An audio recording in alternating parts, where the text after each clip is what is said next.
Well, that student-led protest in Olathe at Olathe Northwest has resulted in an aggravated battery on Friday, February 20th, 2026. Olathe PD making this announcement yesterday afternoon after viral video circulated over the weekend from Olathe Northwest when you had a group of anti-ICE protesters standing on the northeast corner by Olathe Northwest, right there at College and Lone Elm Road. And then you had like a small handful of guys across the street on the southeast corner, right by the church there, waving a bunch of Trump flags. In video that many of you have seen, if you haven't, it has been watched millions of times all over social media. You had the anti-ICE protesters storm across the street and then appear to beat up the kids and beat them with flagpoles and sticks and everything else. And now, in the wake of that, Olathe PD coming out yesterday saying that there was an aggravated battery that took place outside of Olathe Northwest. So the statement here from Olathe PD, and thank goodness something's being done about this, numerous officers responded and stabilized the incident. As a result of the investigation, one juvenile male was taken into custody. Investigators are continuing to identify and contact individuals who may have been involved. How about a nice round of applause for Olathe PD? Okay?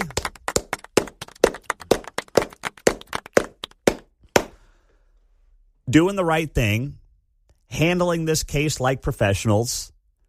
Nothing to do with the politics, but just saying, you know what? We're not going to watch our own children get beat up on social media for protesting your protest. Regardless of what side of the protest you're on, we're not going to sit here and allow juveniles to get beat up for doing the same thing you're celebrating other people for doing. We're not going to do that.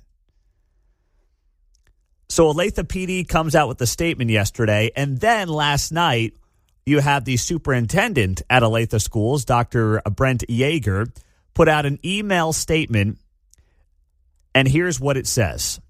As many of you are aware, we have seen several student-organized walkouts at both the middle and high school level over the past couple of weeks related to current events. Most recently, you may have seen a video circulating on social media of an altercation between students that occurred off campus during Olathe Northwest's student-organized walkout on Friday, February 20th. Given the continued occurrence of these student-organized walkouts and considering the safety concerns raised by the latest student-led event, I felt it was important for you to hear from me directly, with clarification regarding student voice and our expectations around peaceful demonstrations as a school district.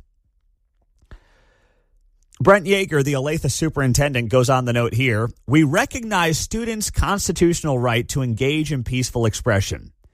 As affirmed by the United States Supreme Court, students do not shed their constitutional rights to freedom of speech or expression at the schoolhouse gate. When students choose to participate in peaceful demonstrations of any kind, we are required to operate within those legal parameters. This is not an endorsement of any viewpoint, but adherence to the law. I think that may be debatable as I understand it. Now, you can take actions when it comes to, hey, if you leave class, there are repercussions for that. Not that you can't, force a kid to sit in a seat. I understand that. But there can be repercussions. There can be suspensions. There can certainly be more than what we've seen out of the Olathe administration on this issue over the last couple of weeks.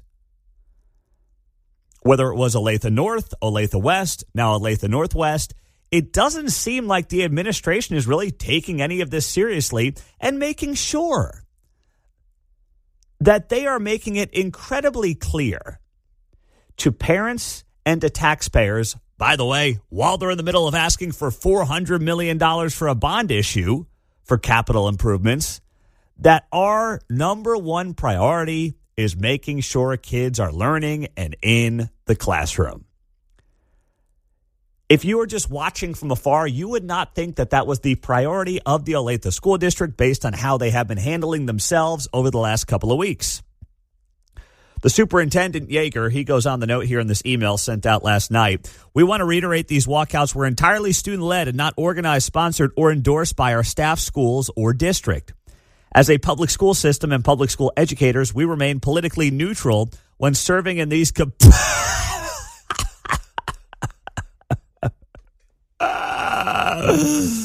Oh, geez, sorry. Oh, my gosh. Oh, woo. That's a good one. That's a good one. Oh, man, that is funny stuff from the superintendent at Olathe. That really is. Woo, sorry. Got to wipe away my tears here. They're comedy tears, don't worry. I'm not actually crying. Oh, boy. All right. Where were we here? Our role is to provide a safe learning environment, not to take positions on politics or social issues. Staff members do not participate in walkouts, but observe from a short distance to help ensure student safety. Our expectation is that students attend school and remain focused on their education. However, when students are absent for any reason, standard attendance procedures apply. While we have seen student-led walkouts at the secondary level, at this point, we're not aware of anything impacting the elementary level. Wow, congrats. We haven't had 6-year-olds walking out of the classroom yet to protest ICE. I mean, what do you want, a pat on the back? Holy smokes. That's unbelievable. You know what this reminds me of? This whole email reminds me of the end of Goodfellas, my favorite movie. When Henry Hill, played by John's old buddy Ray Liotta, they bumped into each other here in Kansas City back in the late 80s at a bar. Ray Liotta is sitting down. Henry Hill, we'll call him. That's his character. Henry Hill is sitting down with his wife, Karen Hill. And they're getting grilled by the prosecutor in the case, Ed McDonald. And Ed McDonald, the prosecutor, is asking Karen Hill all these different things about, hey, what do you know? I know you know about your husband's work and, all these different things, right? We know what Henry Hill has been up to and what his whole life has been about. And Karen Hill, played by Lorraine Bracco, is like, I don't know anything. Don't leave me alone. I don't know anything. And Ed McDonald looks at Karen Hill and says, enough with the Babe in the Woods routine. Enough.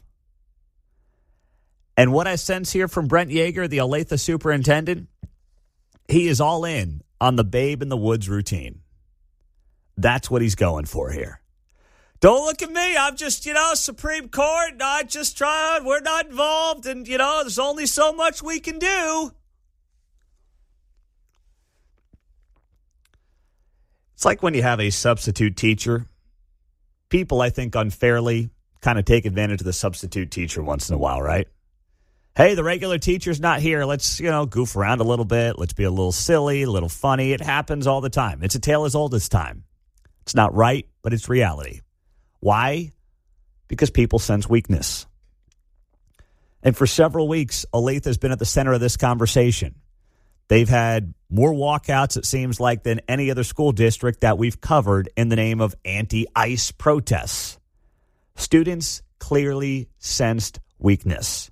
They did not take their own administration seriously in any of this. It's why they all felt compelled to do it. Leave class, maybe get on the local news, beautiful weather. We got this fall, spring, and February. Let's have some fun here. Let's do it. And now, finally on Friday, it led to something bad happening. It led to a student who was protesting the anti-ICE protest getting beat up. And by the way, the father of that student is going to be on KCMO Talk Radio this morning coming up at 8:05. He will be here live in studio. We will talk to him about what happened to his son. And I just want to know the full story. We've seen his kid get beat up. Millions of people around the country have seen his kid get beat up for doing nothing other than protesting the anti-ICE protest. What happened? What do we not know about this story? Where does this all go from here? He will join us. The father will join us right here on KCMO Talk Radio 95.7 FM and streaming, as always, on the KCMO Talk Radio app. So if you're not normally here, make sure you are here at 8:05 this morning. Stream us, the website, Alexa, the app, wherever. You got to get us in less than 2 hours. We will have that conversation with that father right here on KCMO Talk Radio. But you had protests at Lee Summit last week as well. This stuff is totally spiraling out of control. And we'll get to you as well. 913-408-7957 is how you join us on how to put an end to this. And it's not because I disagree with the protests. It's because it's getting out of hand. Kids getting beat up. They're leaving school left and right. In the meantime, they're not learning the basics they should be learning. The proficiency rates are in the toilet. Enrollment's declining. And finally, it takes a kid getting beat up for someone in the administration to say, enough's enough here. Well, it's about darn time. 913-408-7957. That's our text line and studio line on KCMO Talk Radio. Coming up, on a very similar note, there is a proposal on one side of our state line for how to improve the classroom. It's a nice idea, but I think it's broadly missing the point. I'll tell you what that is next. Boy, isn't it nice for Kansas City media to cover this story, too? They didn't touch this thing yesterday. They did not touch the story coming out of the weekend. Yeah, I only found like one place, and then I was noting they didn't mention the injuries to the other kid that got hurt. Yeah, they didn't touch it. Yesterday morning, you could not find the story of an Olathe Northwest student getting beat up during a protest to the anti-ICE protests on Friday anywhere in Kansas City media, except for on this show. But yesterday, they had no choice but to cover it. Why? Because the Olathe Police Department put out a statement yesterday saying that the protest resulted in an aggravated battery and that they took a juvenile into custody. So then the media had to cover the story here in Kansas City. They had no choice. Despite the fact that millions of people over the weekend around the country saw these kids get beat up for peacefully protesting the anti-ICE protest at Olathe Northwest. And I come on here yesterday morning, and I'm talking about it, and there was not a single news story in this town on this video. Not one. And finally, because Olathe PD says we got someone in custody, now magically they have to cover the story. They have no choice. And that's a whole nother sidebar of this thing that we will be covering here throughout the morning on KCMO. Let's go to Kirk. He's on KCMO first up. Good morning, Kirk. Morning. Yeah, I just wanted to comment on the school's lack of responsibility. As a manager, been a manager for many years, dealt with a lot of employees, I'm also concerned that what are we going to be sending out into the work world? I mean, if you do that to me at work and you just walk out, I'm sorry, that's strike one. You do it again, that's strike two. You get in a fight, that's possibly strike three, you're out. I had a boss one time, his favorite saying was, when I was getting into this, he said, you help them out, i.e., do what you can, you help them out, you guide them again, and then you help them out. Listen, get them out of your system because they're paying. We all did stupid stuff at 17, 18 years old. But you're right. You've got to have consequences. And I talked to some people who spoke to Olathe's administration yesterday, and what they said, thanks for the call, Kirk, I appreciate it. What they said is that the students in this case would get 0 grades for those 2 hours. Now, some parents have called in and approved them for missing class for protesting. So there's nothing you can do about that, I guess, right? I mean, activist parents are going to be activist parents and raise activist kids. Like, I get that. But it's about letting this stuff linger for too long across the entire district. That's where Olathe lost the entire narrative here. We were covering these protests across the entire district for weeks, and it did not seem like the district took any of this seriously or was pushing back in any meaningful way, not because they had to be against the protests, but because they had to realize what their focus needed to be. And the kids just kept taking advantage in these various schools, is what appears to have happened here. And then you get this thing at Olathe Northwest where a kid gets beat up. Eli in Kansas City. Hey, Eli. Hey. Yeah. My son is 16, attends Shawnee Mission East, and they had these protests a few weeks ago. And when he came home telling me about it, as a typical dad, I was just lamenting the waste of time. And he pointed out, he said, "Dad, this is great. Now I know which girls in my class I can date and not." So maybe a silver lining, he was able to identify the crazies real fast. All right, you got to pause there so I can give you the rim shot at the right time, but that's a nice job, Eli. I'm glad your son's on it. All right, man? You seem to have raised him well. All right. All right, thank you, Eli. There you go. All right. Making lemon out of lemonade. All right, thanks, Eli. Thanks for keeping it appropriate, So too. get that bass backward. Lemonade. Yeah. Making lemonade out of lemons. There you go. Very nice job. You're talking to a show where you've got 6 daughters here on this show. So you approach that in an appropriate way, all right? I'll just say that. So in Topeka, with all this chaos happening in the schools, Kansas State Senator Brad Starnes, Republican in Riley, he has pushed forth and is wanting to make sure through a bill that a K through 12 public schools are able to learn about communist and socialist regimes and ideologies and take a civics exam to graduate high school. Now, I'm a fan of the idea of a civics exam. I like that. But I think he's going too far when he says he wants to make sure that students are learning about communist and socialist regimes and ideologies. Because to me, it's about who's teaching those ideas. Before you know it, you're going to have, kids coming out and going home and being like, boy, my goodness, you should hear about this guy in Cuba. He's really got it all figured out. He's really on the ball here, some of these ideas.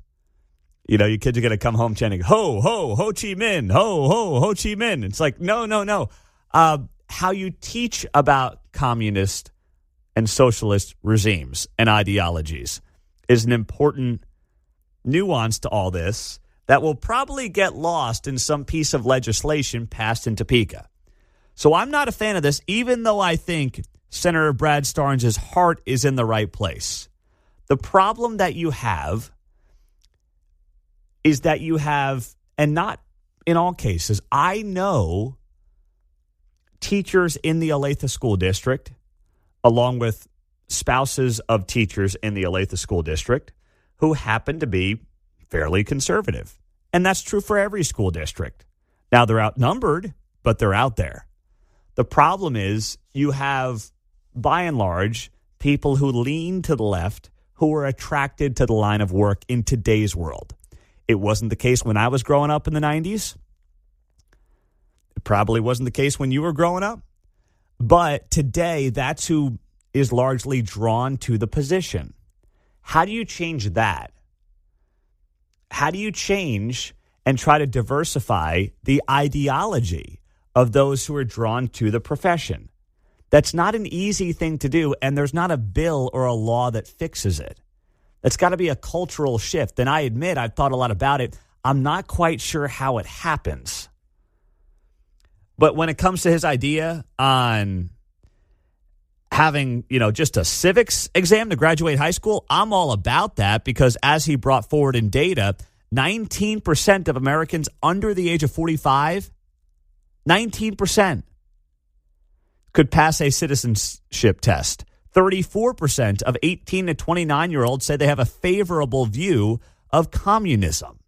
All these things, yes, need to be corrected. And a basic civics exam to graduate high school in the state of Kansas, that would be a great idea. I'm all about that. I just wouldn't go full-blown teaching communism because it's all about how it gets taught. And I'm not sure I trust the people to teach it properly. Coming up next on KCMO, we have some more drama around Team USA hockey, but I'm not sweating it. We'll dive into it next. So you've got the State of the Union happening tonight. It will air at 8 p.m. right here on KCMO Talk Radio following the Mark Levin show. And, of course, a lot's been made of Team USA.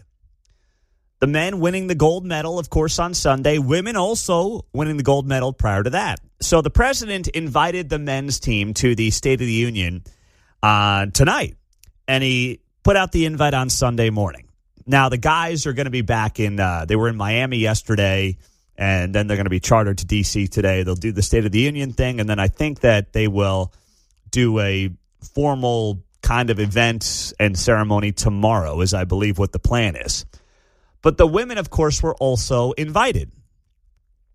Now, they have turned down the invitation to the State of the Union. And that's fine. Not a big deal. Very different circumstances. Let's not make something political that isn't. Some people are out there saying, the women standing up to Trump after his misogynistic remarks. No, it's a very different circumstance. First off, the women handled this invitation with grace. USA Hockey, writing in a statement, we are sincerely grateful for the invitation extended to our gold medal winning U.S. women's hockey team and deeply appreciate the recognition of their extraordinary achievement. Due to the timing and previously scheduled academic and professional commitments following the games, the athletes are unable to participate. Spokesperson adding they were honored to be included and are grateful for the acknowledgement. What more can you ask for? That's a great statement. Now, you also have women in this case who are college athletes. They have missed a bunch of games. Many of them are going back and have been back on their campus. They're scattered all over the country.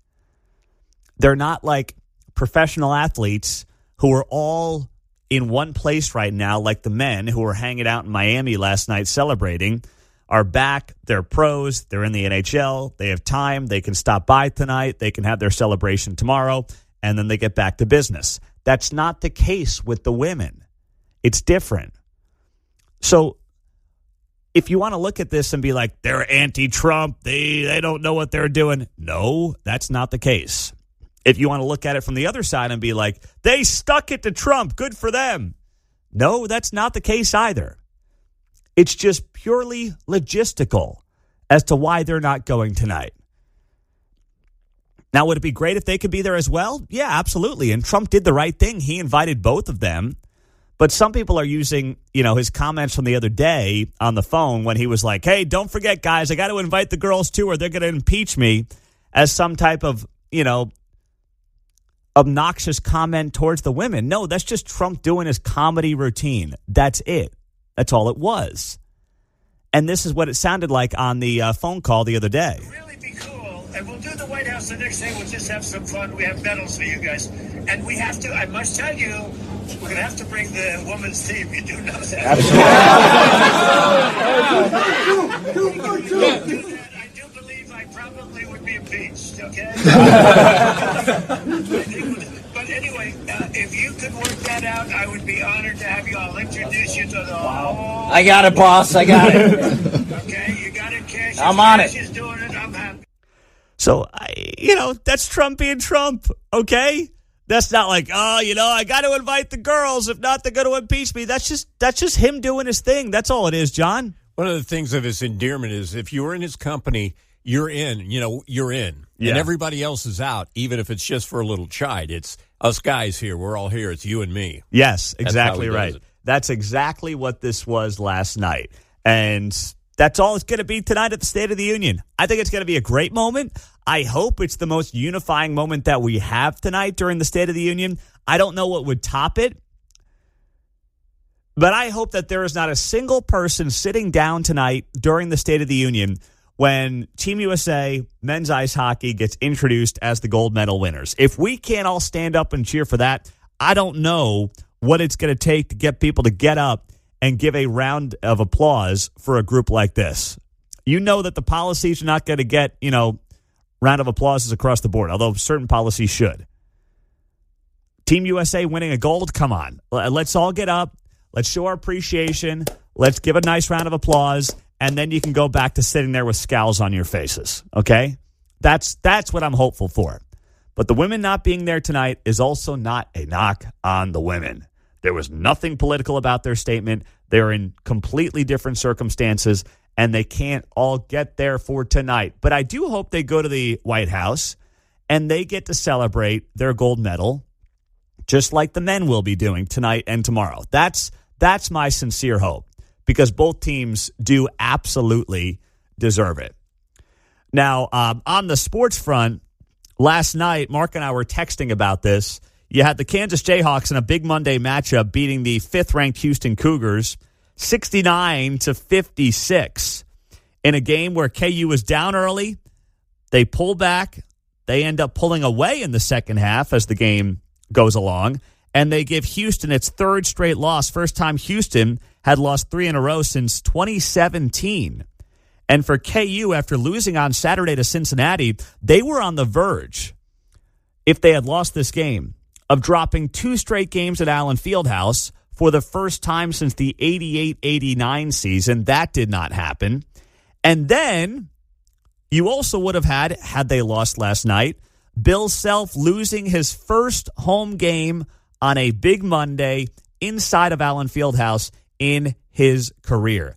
That did not happen either. Is what he is now 40-0 at home in big 41-0 in big Monday games. And also, if Kelvin Sampson had beat Self, he would have been the first coach to ever beat Self twice at Allen Fieldhouse, which is an insane stat. That is an unbelievable stat. So none of those things happened because KU came out. Trey White had himself a great game, season-high 23 points for number 14 Kansas.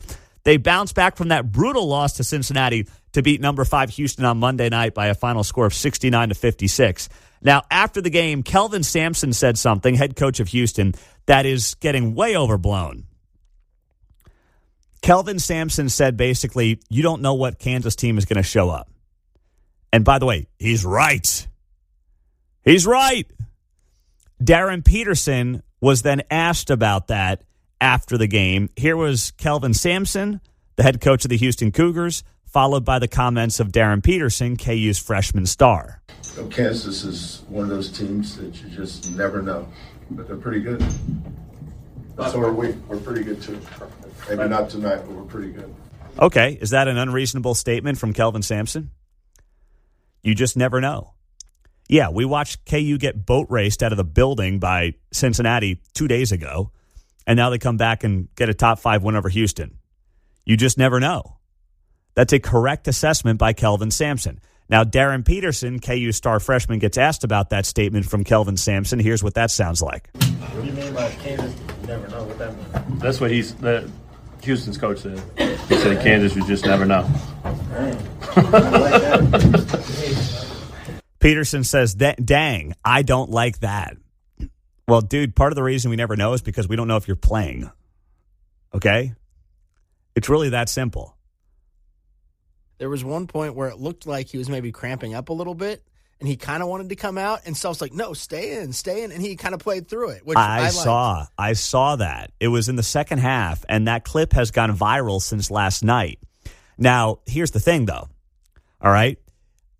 I think that some people are overblowing that, like Peterson wanted to check himself out of the game. I think that Self was just like, get your tush back on defense, man. I don't want to hear it. I don't want to hear from you. I don't want any points to the bench. Get yourself back on defense. And yes, he may have played through it there, Mark. And good for Bill Self. Good for Bill Self, man. Bill Self had been getting treated like a JV high school coach here by this star player. I don't even think it's Darren. I think it's some of his handlers. And in the end, Bill Self should be able to say, I'm a Hall of Famer. I'm one of the best to ever do it. And you know what? I'm going to coach you up, man. That's what we're going to do here. Yeah, he's like, we don't want to talk about this in the post-game press conference today. We're playing the whole game. We're playing the whole game. We're getting a top 5 win. Let's go, baby. Let's go. So KU's now 11-4 in the Big 12, tied with Houston, but they're both 2 games back of Arizona. So Arizona's in the driver's seat for a regular season title, but KU goes to Arizona this weekend for a matchup that could tighten those standings in the last couple of weeks. So we'll have to see how it plays out. Got kids getting beat up at Olathe Northwest, and now you have charges that are also being filed. Officers were informed that a protest had escalated into a physical disturbance at Olathe Northwest on Friday afternoon. And as a result of the investigation by Olathe PD, a juvenile male was taken into custody. So we sat here yesterday on this show for 4 hours and pointed out that nobody in Kansas City media had talked about the story. There was not a TV report. there was not a Kansas City Star article. I know. I mean, that would have been funny anyway. It would have been funnier if there was a Star article, to be honest, and obviously there was not. But after the Olathe police put out this statement yesterday, they had no choice but to cover it. Right? I mean, they cover these protests. You had local TV stations at the Olathe City Hall a couple of weeks back when Olathe West and Olathe North came together for a protest in front of City Hall.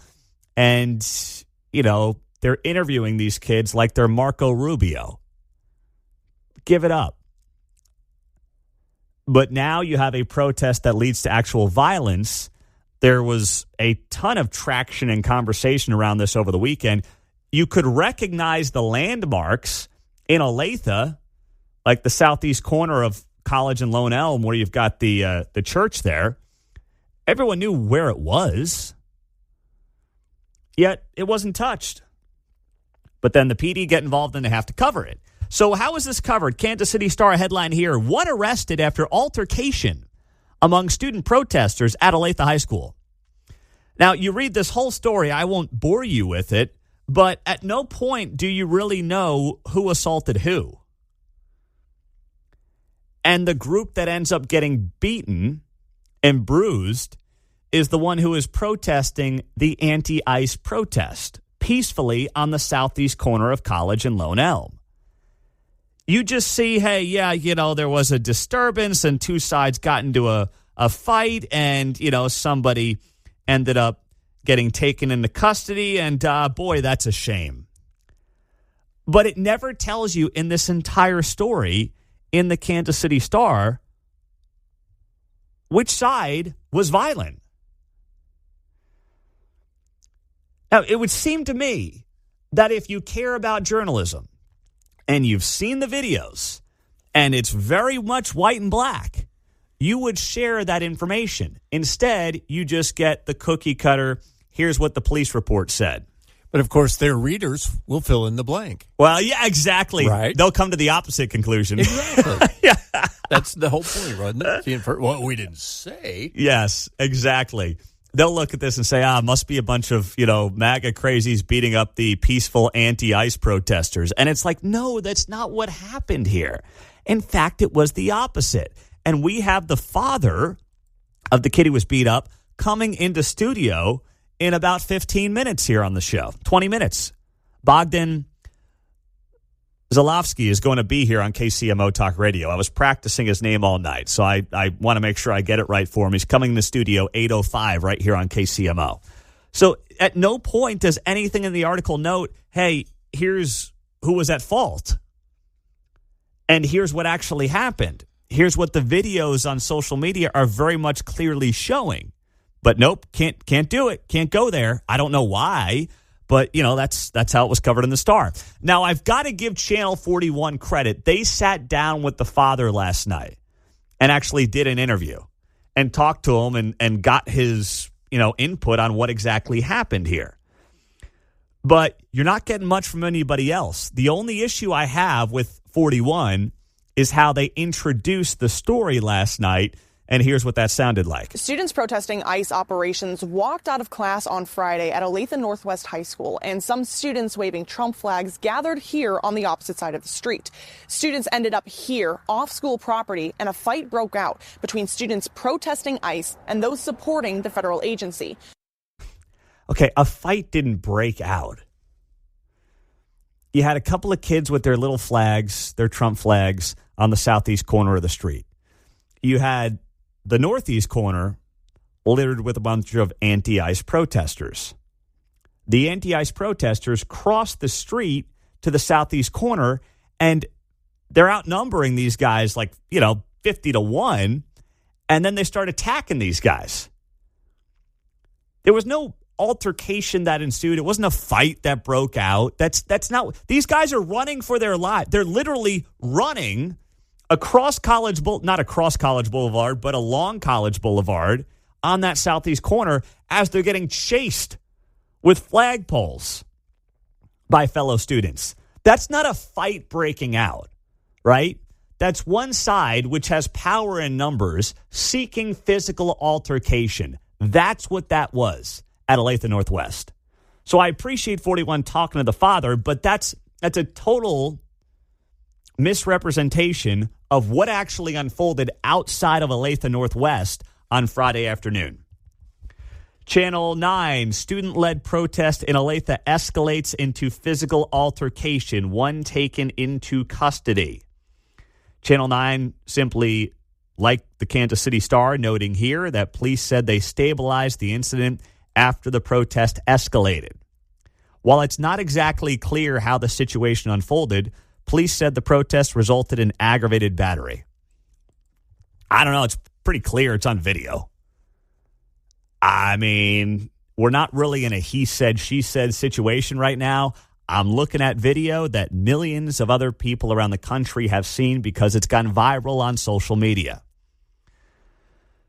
And then you have the statement here. Let's see. Olathe Northwest principal Chris Zuck sent a letter to families after the incident.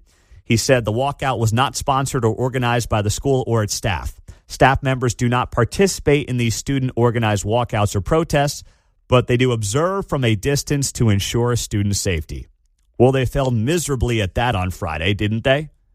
Which goes to show you have such a lack of respect for the administrators and the teachers involved in this. And that's where I think this thing's gotten totally out of control in these schools all over Johnson County. And, you know, I know this has happened also in Lee Summit and other places around Kansas City, but it does feel like it's been worse on the Kansas side of the state line. The word Teflon comes to mind listening to all that. None of that stuff sticks to them. Oh, no, we didn't sanction that. No, not us. Big time. There is a lot of CYA going on here by the school district. The superintendent, Brent Yeager, sent out a letter yesterday, and he was doing a lot of CYA himself as well, saying, as affirmed by the United States Supreme Court, students do not, quote, shed their constitutional rights to freedom of speech or expression at the schoolhouse gate. Interesting, I found out. Yes. He says here, when students choose to participate in peaceful demonstrations of any kind, we are required to operate within those legal parameters. This is not an endorsement of any viewpoint, but an adherence to the law.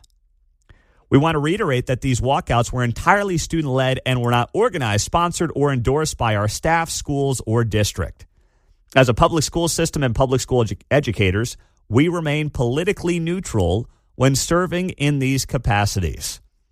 Our role is to provide a safe learning environment, not to take positions on political or social issues. Really? Talk to parents right now in school districts and schools all across, whether it's Olathe, Johnson County, or the Metro. Anyone really buying that right now? We used to have to turn our beer label T-shirts. If you had a Budweiser label T-shirt, turn that around inside out, mister. You're not wearing that to school today. Yep. My First Amendment rights, sir. Yeah. This is such a lame excuse of why this happened from the administrators. Such a lame excuse. And it reminds me of the end of Goodfellas when Ed McMahon's interviewing Karen Hill and he says to her, drop the babe in the woods routine.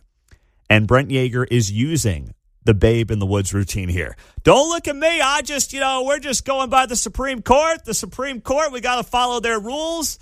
I mean, the kids got to do what the kids got to do. We're not sanctioning or endorsing anything whatsoever. We're just here to make sure everybody stays safe. Well, you failed at that too. Way to go. You failed at that one as well.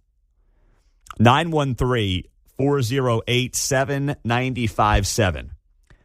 They have completely lost the plot. Okay, the kids clearly sense weakness. They smell weakness. I don't know if they have support from inside the school building from teachers or administrators. I'm not saying that's the case, but clearly what's going on here is they view this as, at the very least, a way to get out of class. Let's be honest. And maybe there are some parents that are okay with that. I mean, I talked to somebody who spoke to the administrators yesterday in Olathe, and what they said is that, yes, the kids lose hours for skipping school, but some parents have actually signed off on them missing class for the protests. So I get that's the case as well, and they can't control the parents in that situation.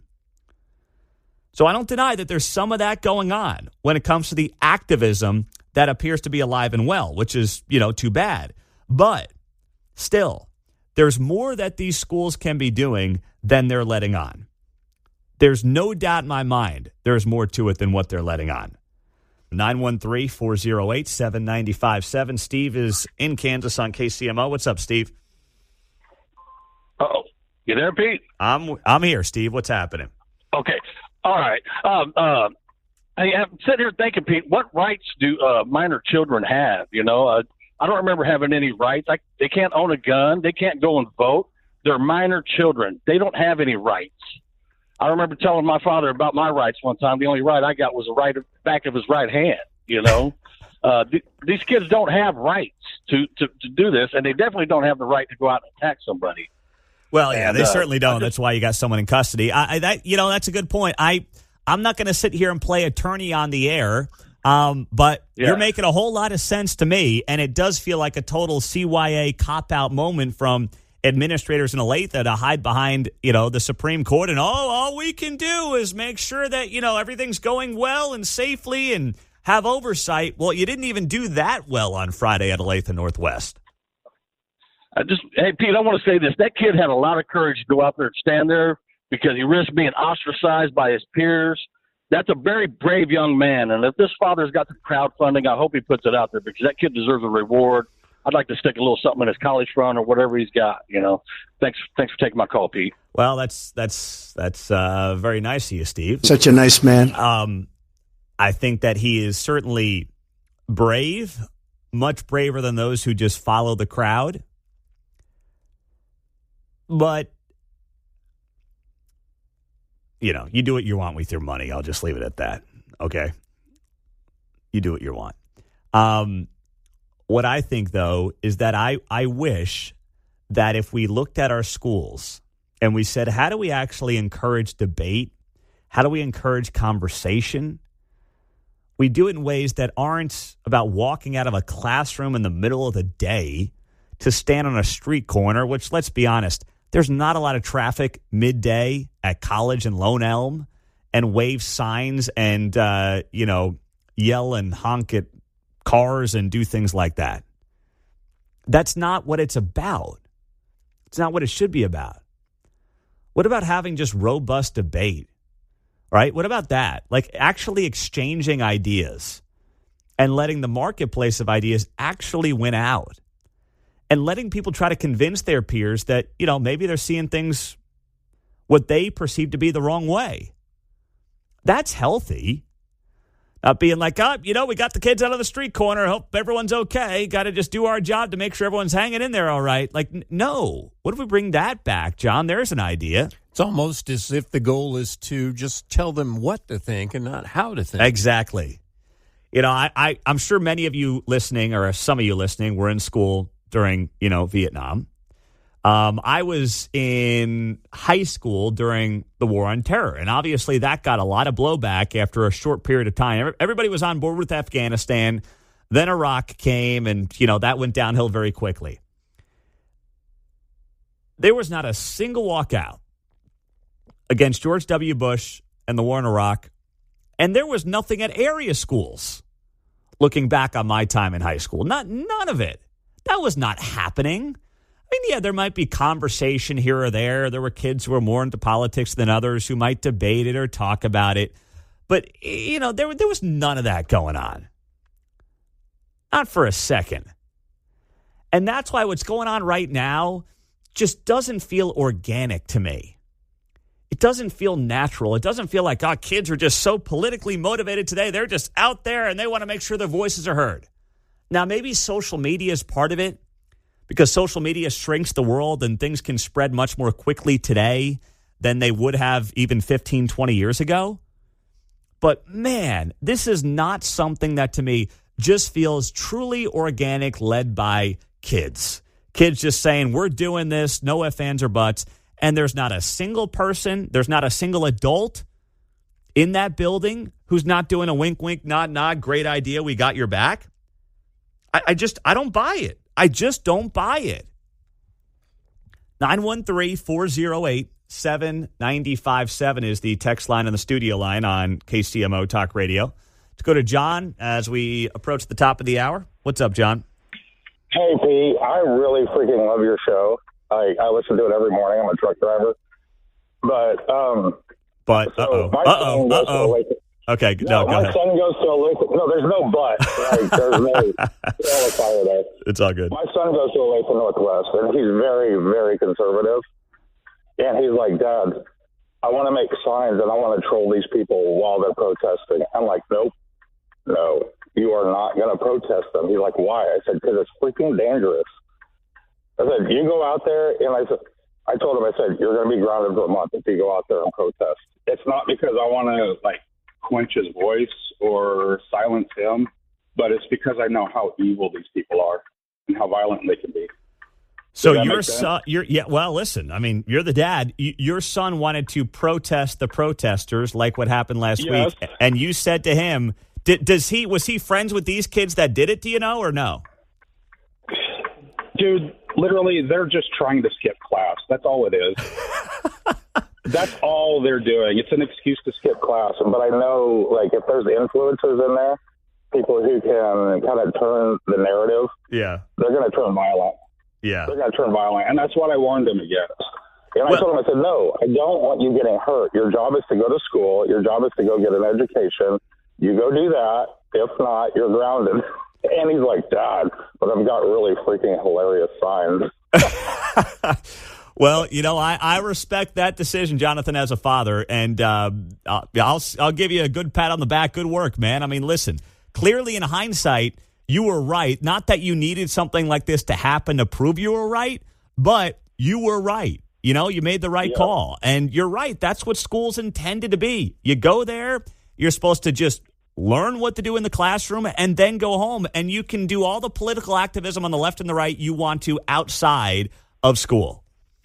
Yeah, you know, and the funny thing is, Pete, like when you and I were in high school, we didn't have to deal with this stuff. Yeah. Like these kids, they have so much put on them now that we didn't have to deal with. And it's like, as parents, how do we deal with that? It's really confusing and it's frustrating. It's got to be tough. It's got to be tough. Jonathan, thank you, brother. Pete, love your show. Thanks, man. That's, you know, my kids are obviously much younger, but it is not a phase or a time that I am looking forward to because the world is only getting crazier. It's not getting less crazy. All right, we just got done with the father of the student who was attacked at Olathe Northwest during the protest to the anti-ICE protest that happened on Friday that now has resulted in one student being taken into custody.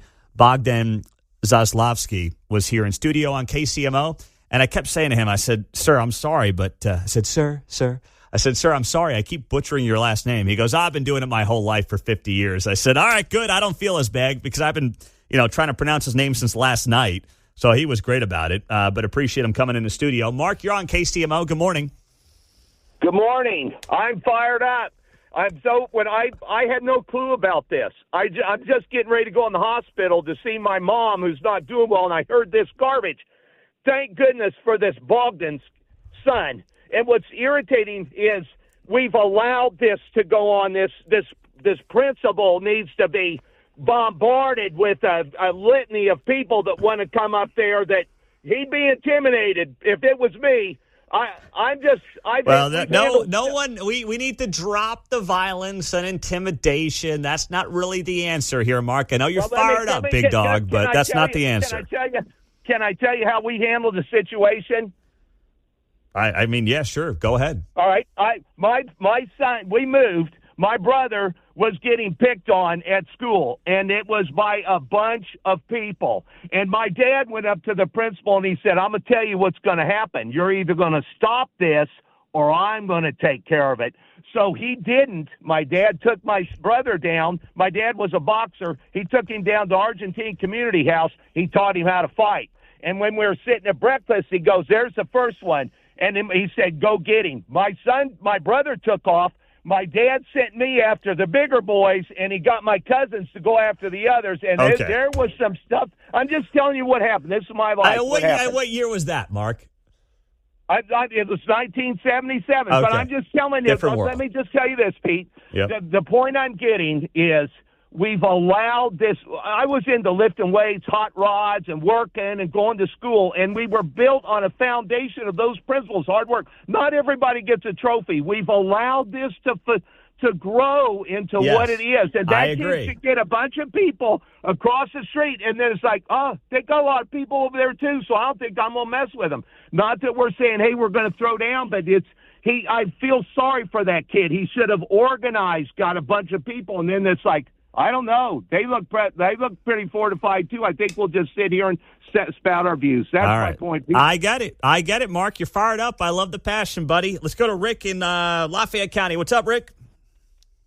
Hey, good morning, Pete. I happen to know for a fact that the kids in the middle schools, at least Summit, aren't allowed to leave the building. The building doors are locked from the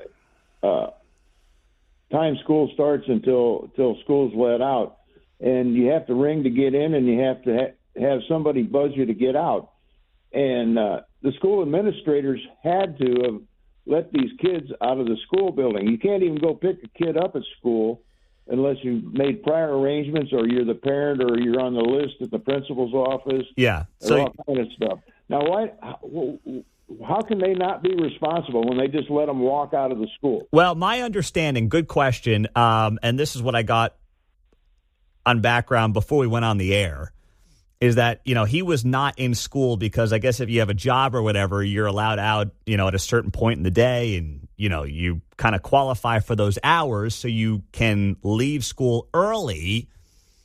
And that is allowed when you're a senior in high school. Shouldn't be allowed for middle school, which to your point isn't allowed. But, for a senior in high school, I can understand it. With all due respect to Savannah Guthrie, my simple question is, what took you so long?